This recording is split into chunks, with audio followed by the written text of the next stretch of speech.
खूप दिवस झालं म्हटलं काहीतरी शेअर करावं, काहीतरी चांगला कंटेंट घेऊन यावं ब्लॉगसाठी. पण ॲक्च्युली ते होतच नाही आहे, कारण मी करत होते डाईट आणि ते माझ्याकडून काय कंटिन्यू होतच नाही आहे. इवन मी म्हणजे 1 मंथ करून कंप्लीटसुद्धा मी तिथूनच पुन्हा नव्याने म्हणजे डाईट सगळं सोडत होते. आता ह्यावेळेस म्हटलं नाही, आता 21 डेज झाले मी शुगर बिलकुल खाल्लेली नाही आहे आणि लिटरली माझं वजन म्हणजे म्हणजे मला हवं तसं नाही कमी झालं.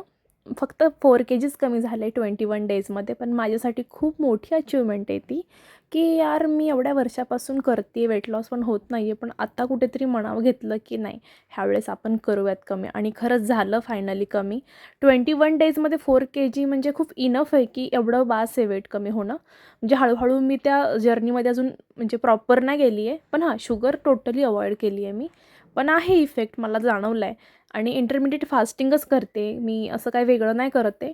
फक्त आणि फक्त शुगर सोडली आहे आणि इवन म्हणजे 6 दिवस माझ्याकडून होतात बरोबर, पण संडेला माझ्याकडनं चीट केली जाते. ते पण म्हणजे बाहेरचं खाऊन, नॉट असं शुगर असं नाही काही. बाहेरचं खाऊन चीट होते माझ्याकडून. पण ठीक आहे, आता बघूयात.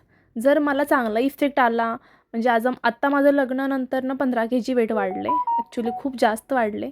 जर कमी झालंच चांगलं, तर मी शेअर नक्की करेल diet plan. Thank you for watching. Bye.